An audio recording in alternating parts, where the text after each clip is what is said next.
explotar su primera bomba atómica en un desierto de Nuevo México el 16 de julio de 1945. Luego de estallar esta bomba, dejó un cráter de 18 metros de profundidad y de 1525 metros de ancho. La siguiente bomba lanzada fue una de uranio, U-235, y fue lanzada sobre la ciudad de Hiroshima. Al instante murieron 70.000 personas y arrasó con la mayoría de edificios. En la actualidad, los científicos han desarrollado la bomba de neutrón, lo último en armas nucleares. Aquí cabe la pregunta: ¿será que el final del mundo será producto de una guerra atómica? ¿Cómo mantener su cordura cuando el mundo se viene abajo? Este es el tema que hoy nos trae el pastor Adrián Rogers en la voz del pastor Lenín de Llanón. Cordiales saludos, apreciados amigos. Les invito a abrir sus Biblias en 2 de Pedro, capítulo 3, comenzando desde el versículo 10. Dice: pero el día del Señor vendrá como ladrón en la noche, en el cual los cielos pasarán con gran estruendo, y los elementos ardiendo serán deshechos, y la tierra y las obras que en ella hay serán quemadas. Puesto que todas estas cosas han de ser deshechas, ¿cómo no debéis vosotros andar en santa y piadosa manera de vivir, esperando y apresurándoos para la venida del día de Dios, en el cual los cielos encendiéndose serán deshechos, y los elementos, siendo quemados, se fundirán? Pero nosotros esperamos, según sus promesas, cielos nuevos y tierra nueva, en los cuales mora la justicia. Por lo cual, oh amados, estando en espera de estas cosas, procurad con diligencia ser hallados por él sin mancha e irreprensibles, en paz. Y tened entendido que la paciencia de nuestro Señor es para salvación, como también nuestro amado hermano Pablo, según la sabiduría que le ha sido dada, os ha escrito, casi en todas sus epístolas, hablando en ellas de estas cosas, entre las cuales hay algunas difíciles de entender, las cuales los indoctos e inconstantes tuercen, como también las otras escrituras, para su propia perdición. Así que vosotros, oh amados, sabiéndolo de antemano, guardaos, no sea que, arrastrados por el error de los inicuos, caigáis de vuestra firmeza. Antes bien, creced en la gracia y el conocimiento de nuestro Señor y Salvador Jesucristo. A Él sea gloria, ahora y hasta el día de la eternidad. Amén. Hasta aquí la palabra de Dios. La era atómica nació el 2 de diciembre de 1942 a las 3:36 de la tarde, bajo un estadio abandonado, el Stack Field de Chicago. Unos científicos trabajaban en ese edificio y ellos produjeron la primera reacción atómica en cadena. Desde esa ocasión era teóricamente posible construir una bomba atómica. Luego, Estados Unidos hizo explotar la primera bomba atómica el 16 de julio de 1945 a las 5:20 de la mañana en el árido desierto, aproximadamente 50 millas de Alamogordo, en Nuevo México. Esa bomba estaba montada en una enorme torre de acero con barras de 10 pulgadas que pesaban 90 libras por pie. Cuando la bomba explotó, la torre se evaporizó. Sus escombros fueron lanzados 7 millas en el aire. La bomba dejó un cráter de 18 metros de profundidad y 1.525 metros de anchura. 5,5 kilómetros a su alrededor. La tierra hirvió y quedó fundida como vidrio. La primera bomba atómica fue lanzada en la ciudad de Hiroshima, que tenía aproximadamente 350.000 habitantes, a las 8:15 de la mañana, el 6 de agosto de 1945. Esa bomba era de 14 pies de largo y aproximadamente 5 pies de diámetro. Pesaba 10.000 libras. Era una bomba de uranio U-235. Fue detonada a 5.000 metros sobre Hiroshima. Cuando esa bomba fue detonada, mató instantáneamente a 70.000 personas. La mayoría de los edificios en esa ciudad fueron nivelados o tan severamente dañados que no se pudieron volver a usar. Luego, el 1 de noviembre de 1952, Estados Unidos explotó la primera bomba de hidrógeno en una isla pequeña en el Océano Pacífico. La llaman un atolón. casi hizo desaparecer la islita de 1 milla de largo y dejó un cráter en el suelo del océano de una profundidad de 53 metros.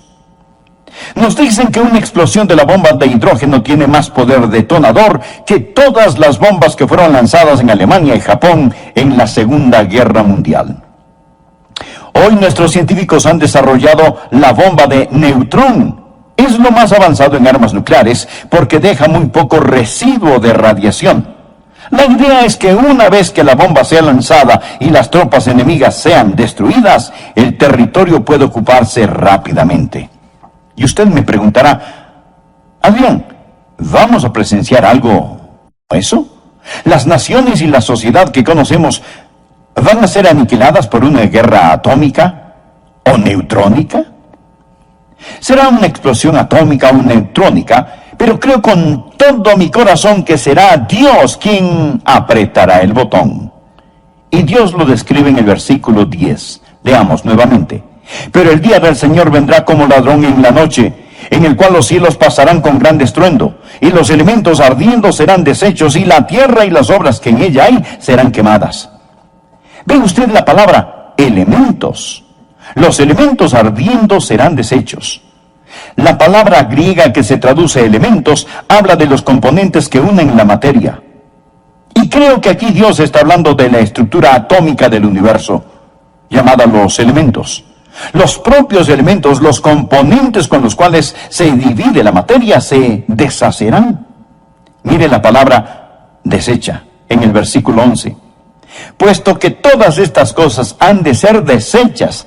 Deshechas es la palabra luo, que literalmente significa desatar o soltar. Por ejemplo, Juan el Bautista dijo de Jesús: viene tras de mí el que es más poderoso que yo, a quien no soy digno de desatar la correa de su calzado. Lázaro salió de la tumba envuelto en vendas y Jesús dijo: desatadle y dejadle ir. Es la misma palabra. Es decir, estos elementos que constituyen la materia serán desatados. Existe algo que los mantiene unidos, que se desatará. Luego en el versículo 10 dice que los elementos ardiendo serán deshechos. La palabra ardiendo es un término médico que significa calor interno, fiebre, calentura. Verá, la Biblia dice que los cielos y la tierra están guardados o almacenados con fuego. En el versículo 7, pero los cielos y la tierra que existen ahora están reservados por la misma palabra, guardados para el fuego. Literalmente significa que los cielos y la tierra ahora mismo están almacenados con fuego. La naturaleza nuclear del universo está toda compuesta de electricidad, que es fuego o cargas eléctricas. Está almacenada con fuego. Y cuando todos los elementos sean desatados en una espectacular reacción en cadena, los cielos y la tierra se quemarán con su propio calor interior. Bueno, tal vez no llegue a ser como estoy diciendo, pero amigo, ocurrirá. Pedro nos habla a usted y a mí en el versículo 11 cuando dice: puesto que todas estas cosas han de ser deshechas, o sea, todo será destruido, ¿cómo no debéis vosotros andar en santa y piadosa manera de vivir? Observe que no es una pregunta, es una exclamación. Él está diciendo, ¿qué clase de personas debemos ser? Él no está haciendo ninguna pregunta. La palabra manera realmente significa de otro modo. Tiene la idea de ser un extranjero, un forastero. Habla de una conducta que no es normal.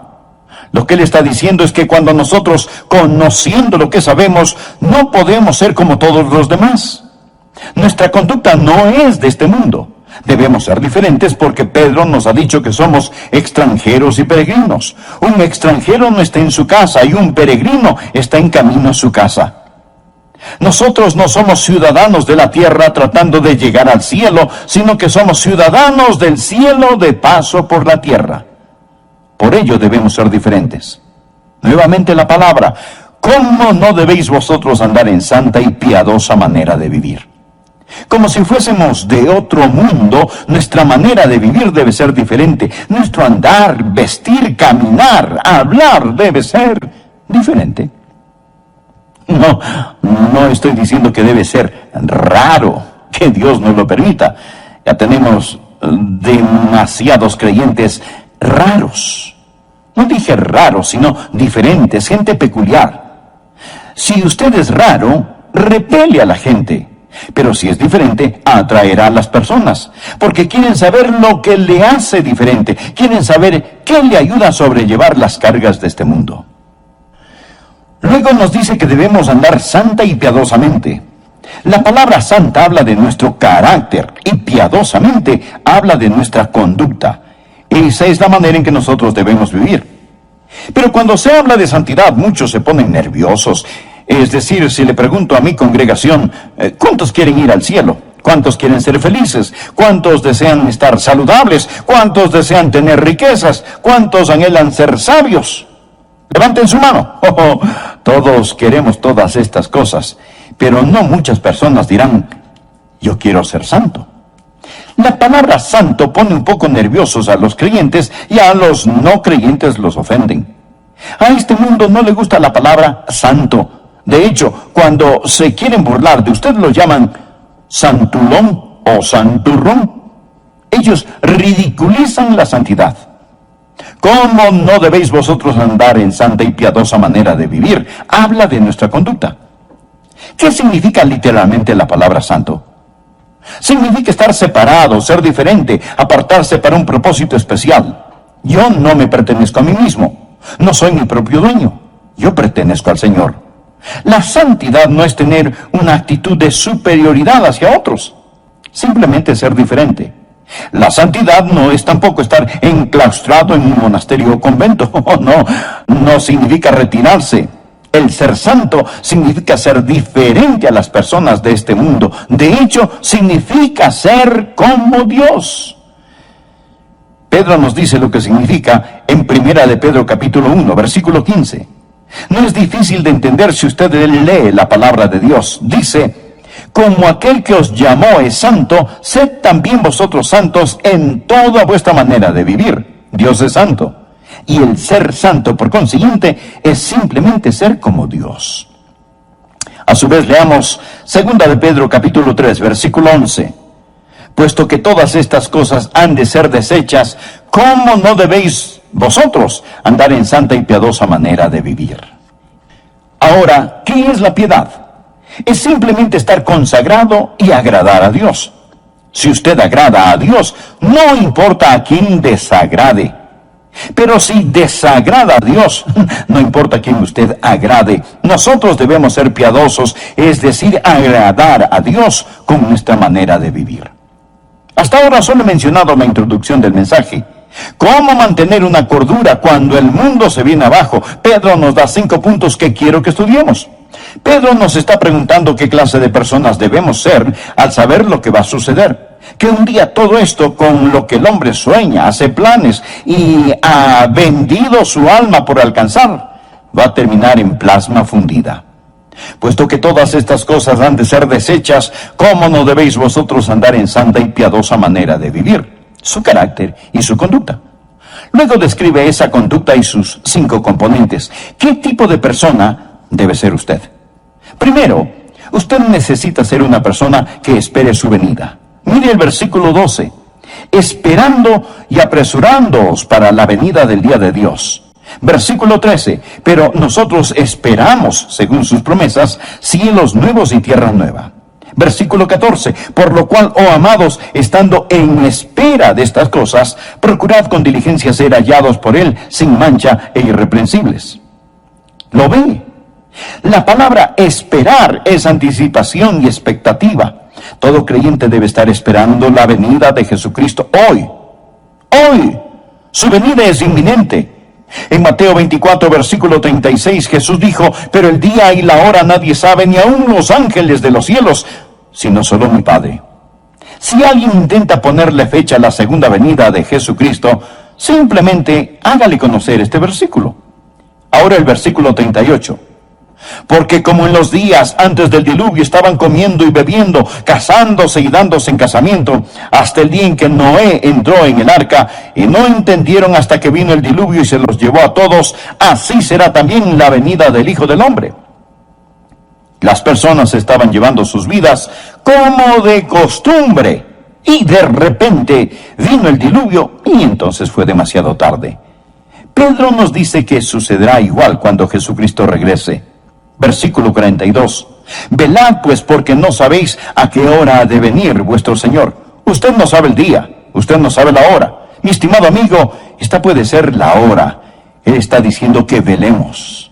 Versículo 44. Por tanto también vosotros estad preparados, porque el Hijo del Hombre vendrá a la hora que no pensáis. Y usted dirá, pastor, usted dijo que lo esperáramos hoy. Yo no creo que Jesús venga hoy. Bien, esa es la mejor señal de que sí puede regresar hoy. El Hijo del Hombre vendrá a la hora que no pensáis. Pedro nos dice que esperemos en cualquier momento la venida del Señor, y es por esa esperanza que nos mantenemos puros. Jesucristo nos dice en Lucas capítulo 12, verso 35, estén ceñidos vuestros lomos y vuestras lámparas encendidas. Esto significa estar listos para viajar. Y vosotros sed semejantes a hombres que aguardan a que su Señor regrese de las bodas, para que cuando llegue y llame, le abran enseguida. Debemos ser como siervos que esperan que su amo regrese de una fiesta. Ahora, mire este precioso versículo que tengo subrayado en mi Biblia, el verso 37. Bienaventurados aquellos siervos a los cuales su Señor, cuando venga, halle velando. Versículo 39. Pero sabed esto, que si supiese el padre de familia a qué hora el ladrón había de venir, velaría ciertamente, y no dejaría minar su casa. Vosotros pues también estad preparados, porque a la hora que no penséis, el Hijo del Hombre vendrá. Entonces Pedro le dijo, Señor, ¿dices estas parábolas a nosotros o también a todos? ¿Lo ve? Pedro estaba presente cuando el Señor dijo que tenemos que velar o estar preparados, esperando. Versículo 42. Y dijo el Señor, ¿quién es el mayordomo fiel y prudente al cual su Señor pondrá sobre su casa para que a tiempo les dé su ración? Bienaventurado aquel siervo al cual, cuando su Señor venga, le halle haciendo así. En verdad os digo que le pondrá sobre todos sus bienes. Ahora, escuche lo que dice el versículo 45. Mas si aquel siervo dijere en su corazón, mi Señor tarda en venir, y comenzare a golpear a los criados y a las criadas, y a comer y beber y embriagarse, vendrá el Señor de aquel siervo en día que éste no espera, y a la hora que no sabe, y le castigará duramente, y le pondrá con los infieles. Esta parábola simplemente está diciendo, mi estimado amigo, que esté listo, esperando la venida del Señor en cualquier momento. Hace mucho tiempo leí acerca de las dos niñas que esperaban el bus escolar. Una le dijo a la otra, entiendo que el comité escolar va a visitar nuestra aula uno de estos días. La otra le respondió, bien, si eso es cierto, la próxima semana voy a limpiar mi escritorio. Entonces la primera le preguntó, pero, ¿y si vienen esta semana? Bueno, entonces lo limpiaré al final de la semana. La primera le volvió a preguntar, ¿pero qué y si vienen hoy? Entonces, pensándolo bien, apenas llegue lo limpiaré y lo mantendré limpio, fue la respuesta. Amigos, no sabemos cuándo Jesucristo regresará, pero esté esperando su venida. Número 2, no solo debe esperar su venida, sino que usted necesita ser una persona que apresure su venida. Por favor, mire el versículo 12. Esperando y apresurándoos para la venida del día de Dios. La palabra apresurándoos para la venida significa apresurar su venida. Verifiqué con Vincent, un erudito del idioma griego, y él dice que esta palabra apresurándoos literalmente significa causar que el Señor, el día del Señor, venga al ayudar a cumplir las condiciones sin las cuales no puede darse. La oración es una de las cosas que hará que Jesús venga más rápido. ¿Qué fue lo que nos dijo Jesucristo que oráramos? En Mateo capítulo 6, versículo 10, nos enseñó a orar: venga tu reino, hágase tu voluntad, como en el cielo, así también en la tierra. Y esto va a pasar, nada puede detenerlo, mas se nos dice que oremos para que suceda. Amigo, Dios implora las oraciones de su pueblo para realizar su obra, y nosotros podemos apresurar la venida de Jesucristo al orar por ello. Esa es la razón por la cual la Biblia termina con una oración: sí, ven, Señor Jesús. Otra forma de acelerar la venida de nuestro Señor Jesucristo, no solo a través de la oración, sino a través de la evangelización. La Biblia dice aquí que la única razón por la que Jesucristo no ha venido todavía es porque espera que más personas sean salvadas. Mire el versículo 9. El Señor no retarda su promesa, según algunos la tienen por tardanza, sino que es paciente para con nosotros, no queriendo que ninguno perezca, sino que todos procedan al arrepentimiento. El versículo 15 dice: y tened entendido que la paciencia de nuestro Señor es para salvación. Ahora, por favor, una ambos versículos. El Señor no tarda en cumplir su promesa, sino que el Señor es paciente para con nosotros. ¿Y qué es la paciencia de Dios? Él no quiere que nadie perezca. Su paciencia es para nuestra salvación. Hechos capítulo 15 cuenta cómo Dios desde el principio escogió de entre los gentiles un pueblo para su nombre, y que después regresaría y reconstruiría el tabernáculo de David. ¿Qué significa esto? Simplemente significa que Dios ahora mismo está en un programa de construcción. Él está edificando la esposa, la iglesia del Señor Jesucristo. Hay un número conocido solo por Dios, y cuando esa última persona se salve, entrará la plenitud o la totalidad de los gentiles, y Jesús regresará por su novia.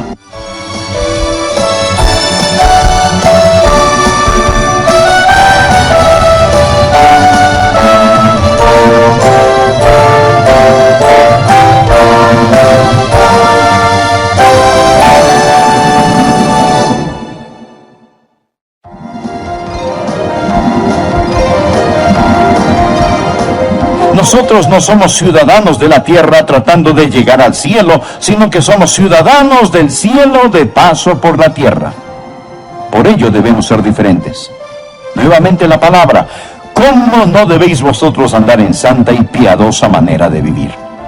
Como si fuésemos de otro mundo, nuestra manera de vivir debe ser diferente. Nuestro andar, vestir, caminar, hablar debe ser diferente.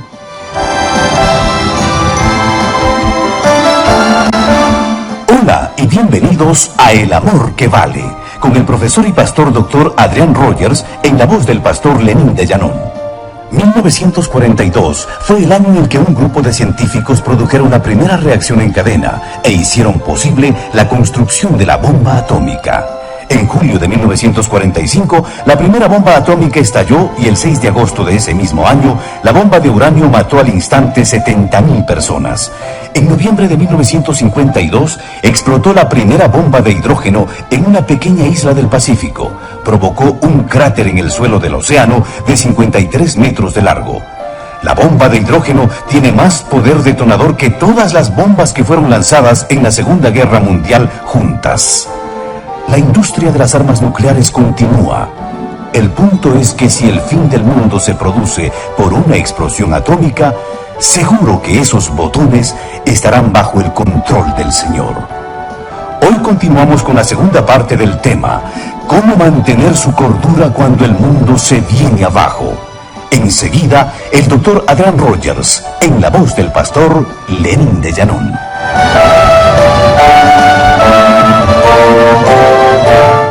La palabra santo pone un poco nerviosos a los creyentes y a los no creyentes los ofenden. Es decir, si le pregunto a mi congregación, ¿cuántos quieren ir al cielo? ¿Cuántos quieren ser felices? ¿Cuántos desean estar saludables? ¿Cuántos desean tener riquezas? ¿Cuántos anhelan ser sabios?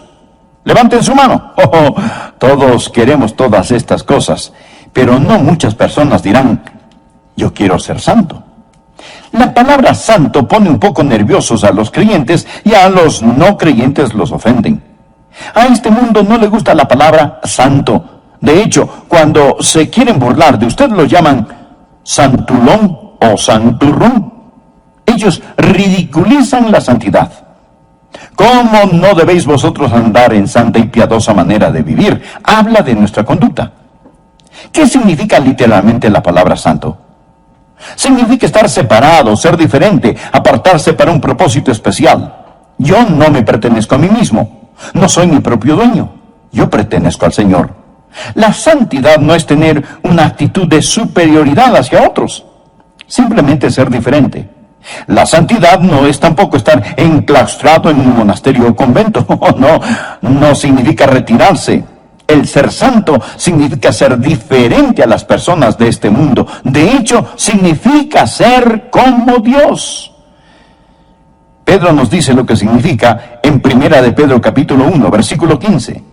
No es difícil de entender si usted lee la palabra de Dios. Dice: como aquel que os llamó es santo, sed también vosotros santos en toda vuestra manera de vivir. Dios es santo. Y el ser santo, por consiguiente, es simplemente ser como Dios. Que espere su venida. Mire el versículo 12. Esperando y apresurándoos para la venida del día de Dios. Versículo 13. Pero nosotros esperamos, según sus promesas, cielos nuevos y tierra nueva. Versículo 14, por lo cual, oh amados, estando en espera de estas cosas, procurad con diligencia ser hallados por Él, sin mancha e irreprensibles.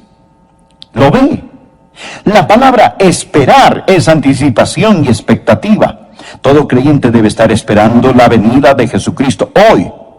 Hoy. Su venida es inminente. En Mateo 24, versículo 36, Jesús dijo: pero el día y la hora nadie sabe, ni aun los ángeles de los cielos, sino solo mi Padre. Si alguien intenta ponerle fecha a la segunda venida de Jesucristo, simplemente hágale conocer este versículo. Ahora el versículo 38.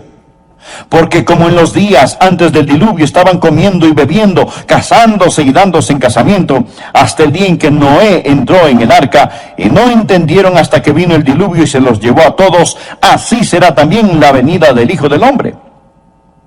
Las personas estaban llevando sus vidas como de costumbre, y de repente vino el diluvio y entonces fue demasiado tarde. Pedro nos dice que sucederá igual cuando Jesucristo regrese. Versículo 42. Velad pues, porque no sabéis a qué hora ha de venir vuestro Señor. Usted no sabe el día, usted no sabe la hora. Mi estimado amigo, esta puede ser la hora. Él está diciendo que velemos. Versículo 44. Por tanto también vosotros estad preparados, porque el Hijo del Hombre vendrá a la hora que no pensáis. Y usted dirá: pastor, usted dijo que lo esperáramos hoy. Yo no creo que Jesús venga hoy. Bien, esa es la mejor señal de que sí puede regresar hoy. El Hijo del Hombre vendrá a la hora que no pensáis. Pedro nos dice que esperemos en cualquier momento la venida del Señor, y es por esa esperanza que nos mantenemos puros. Jesucristo nos dice en Lucas capítulo 12, verso 35, estén ceñidos vuestros lomos y vuestras lámparas encendidas. Esto significa estar listos para viajar. Y vosotros sed semejantes a hombres que aguardan a que su Señor regrese de las bodas, para que cuando llegue y llame, le abran enseguida. Debemos ser como siervos que esperan que su amo regrese de una fiesta. Ahora, mire este precioso versículo que tengo subrayado en mi Biblia, el verso 37. Bienaventurados aquellos siervos a los cuales su Señor, cuando venga, halle velando. Versículo 39.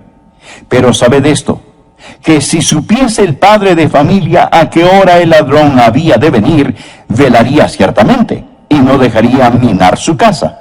Vosotros pues también estad preparados, porque a la hora que no penséis, el Hijo del Hombre vendrá. Entonces Pedro le dijo: Señor, ¿dices estas parábolas a nosotros o también a todos? ¿Lo ve? Pedro estaba presente cuando el Señor dijo que tenemos que velar o estar preparados, esperando. Versículo 42. Y dijo el Señor: ¿quién es el mayordomo fiel y prudente al cual su Señor pondrá sobre su casa para que a tiempo les dé su ración? Bienaventurado aquel siervo al cual, cuando su Señor venga, le halle haciendo así. En verdad os digo que le pondrá sobre todos sus bienes. Ahora, Escuche lo que dice el versículo 45. Mas si aquel siervo dijere en su corazón, mi señor tarda en venir, y comenzare a golpear a los criados y a las criadas, y a comer y beber y embriagarse, vendrá el señor de aquel siervo en día que éste no espera, y a la hora que no sabe, y le castigará duramente, y le pondrá con los infieles. Esta parábola simplemente está diciendo, mi estimado amigo, que esté listo, esperando la venida del Señor en cualquier momento. Hace mucho tiempo leí acerca de las dos niñas que esperaban el bus escolar. Una le dijo a la otra, entiendo que el comité escolar va a visitar nuestra aula uno de estos días. La otra le respondió, bien. Si eso es cierto, la próxima semana voy a limpiar mi escritorio. Entonces la primera le preguntó, pero, ¿y si vienen esta semana? Bueno, entonces lo limpiaré al final de la semana. La primera le volvió a preguntar, ¿pero qué y si vienen hoy? Entonces, pensándolo bien, apenas llegue lo limpiaré y lo mantendré limpio, fue la respuesta. Amigos, no sabemos cuándo Jesucristo regresará, pero esté esperando su venida. Número 2, no solo debe esperar su venida, sino que usted necesita ser una persona que apresure su venida. Por favor, mire el versículo 12. Esperando y apresurándoos para la venida del día de Dios. La palabra apresurándoos para la venida significa apresurar su venida. Verifiqué con Vincent, un erudito del idioma griego, y él dice que esta palabra apresurándoos literalmente significa causar que el Señor, el día del Señor, venga al ayudar a cumplir las condiciones sin las cuales no puede darse. La oración es una de las cosas que hará que Jesús venga más rápido. ¿Qué fue lo que nos dijo Jesucristo que oráramos? En Mateo capítulo 6, versículo 10, nos enseñó a orar, venga tu reino, hágase tu voluntad, como en el cielo, así también en la tierra. Y esto va a pasar, nada puede detenerlo, mas se nos dice que oremos para que suceda. Amigo, Dios implora las oraciones de su pueblo para realizar su obra, y nosotros podemos apresurar la venida de Jesucristo al orar por ello. Esa es la razón por la cual la Biblia termina con una oración. Sí, ven, Señor Jesús. Otra forma de acelerar la venida de nuestro Señor Jesucristo, no solo a través de la oración, sino a través de la evangelización. La Biblia dice aquí que la única razón por la que Jesucristo no ha venido todavía es porque espera que más personas sean salvadas. Mire el versículo 9. El Señor no retarda su promesa, según algunos la tienen por tardanza, sino que es paciente para con nosotros, no queriendo que ninguno perezca, sino que todos procedan al arrepentimiento. El versículo 15 dice, y tened entendido que la paciencia de nuestro Señor es para salvación.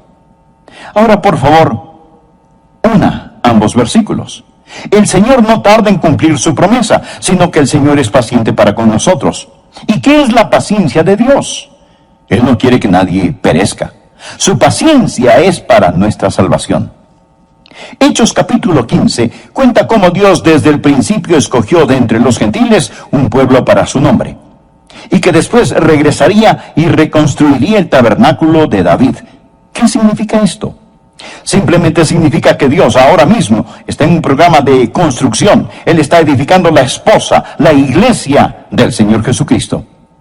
Hay un número conocido solo por Dios, y cuando esa última persona se salve, entrará la plenitud o la totalidad de los gentiles, y Jesús regresará por su novia.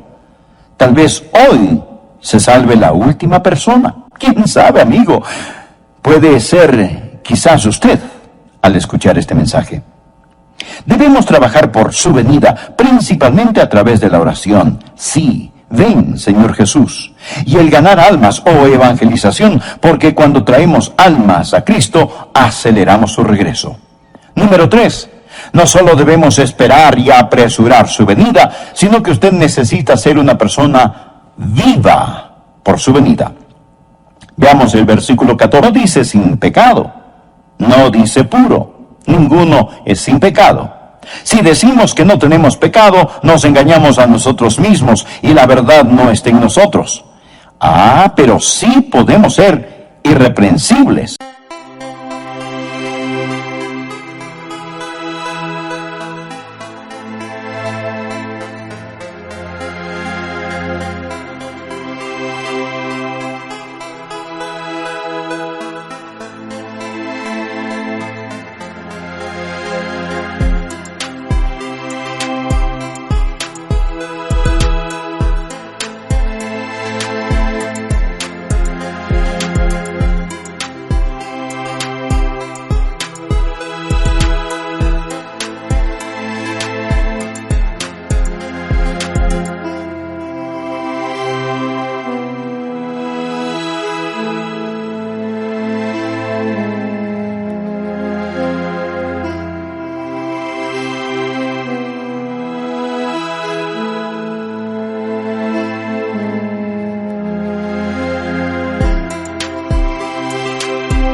Sin culpa. ¿Y qué significa vivir sin culpa? Es vivir con un corazón que anhela a Dios, amándole, sirviéndole, confesando nuestros pecados, donde no existe ningún pecado que no hayamos confesado, ni del cual no nos hayamos arrepentido. Luego Pedro habla que debemos vivir en paz, que Él nos halle en paz. Esto significa en paz con Dios y con nuestros hermanos y hermanas en Cristo, pero también quiere decir serenidad. Un sermón como este pone nerviosos a muchas personas, pero no es para estar turbados. Lo que estamos predicando hoy es para darles consuelo, para darles paz. ¿Sabe por qué tenemos paz? Porque somos los únicos que realmente sabemos lo que va a pasar. Existen 3 categorías de personas en el mundo: los que tienen miedo, los que no saben lo suficiente como para tener miedo, y los que conocen su Biblia. Estimado amigo, tenga la paz de Dios y la pureza de Dios. Viva para su venida. Uno de estos días, pronto y muy pronto, Él va a aparecer. ¿Cómo puede mantenerse puro? ¿Cómo puede estar sin culpa? ¿Cómo puede vivir en paz?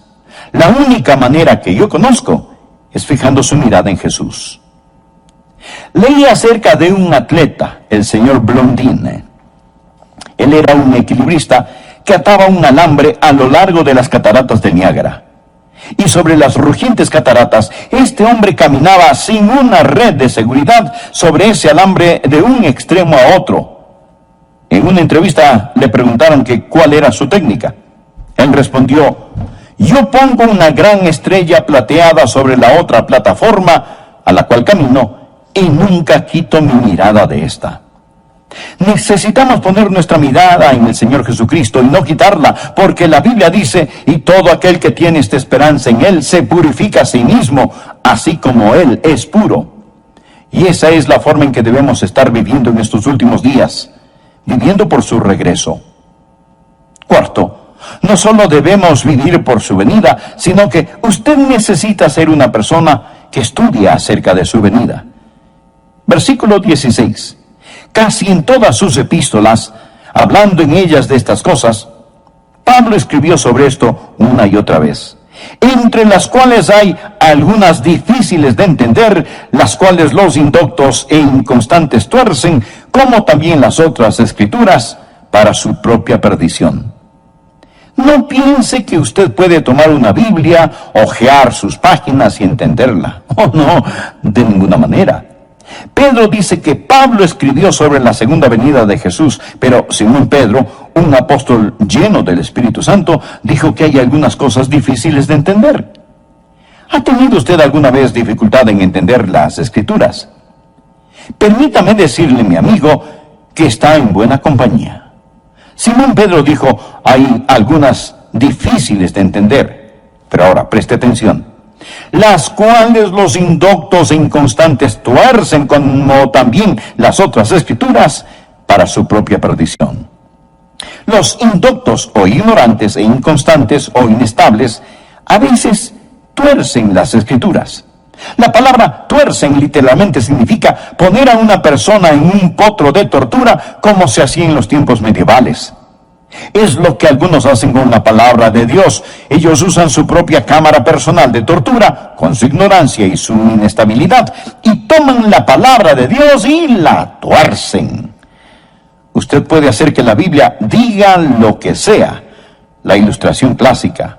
Judas salió y fue y se ahorcó. Haga lo mismo.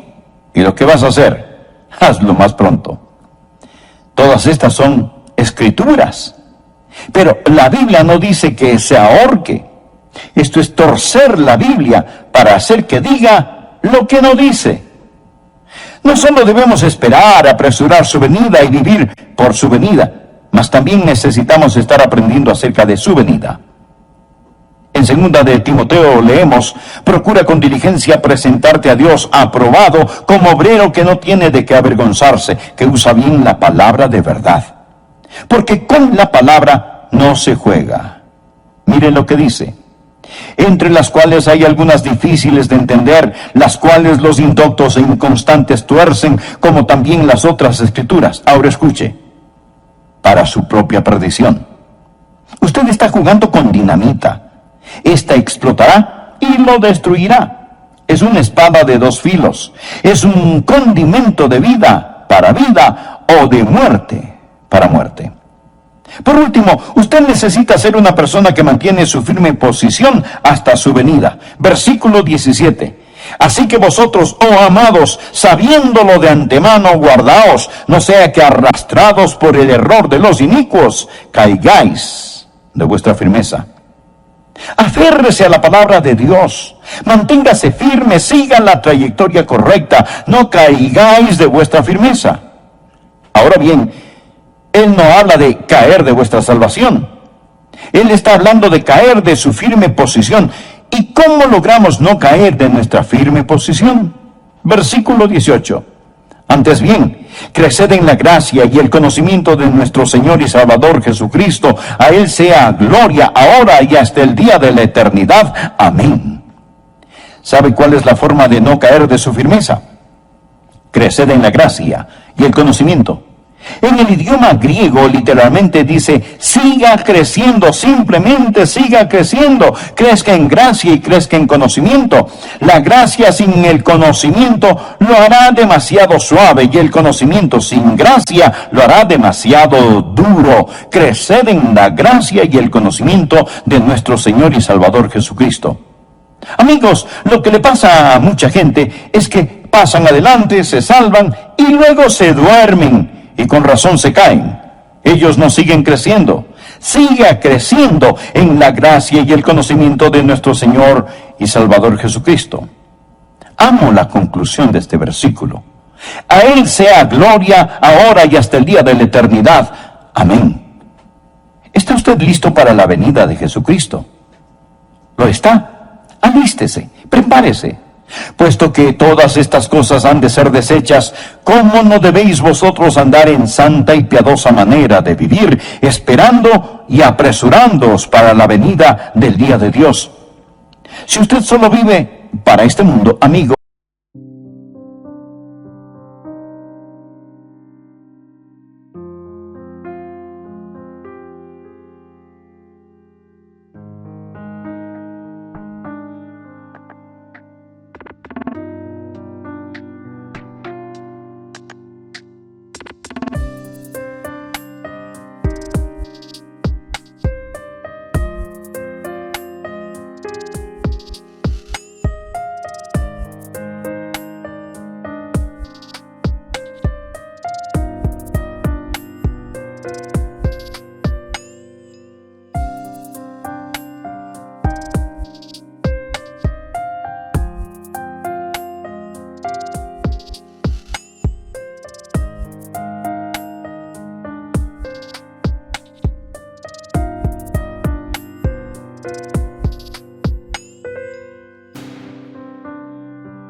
¿qué tonto es hacer eso?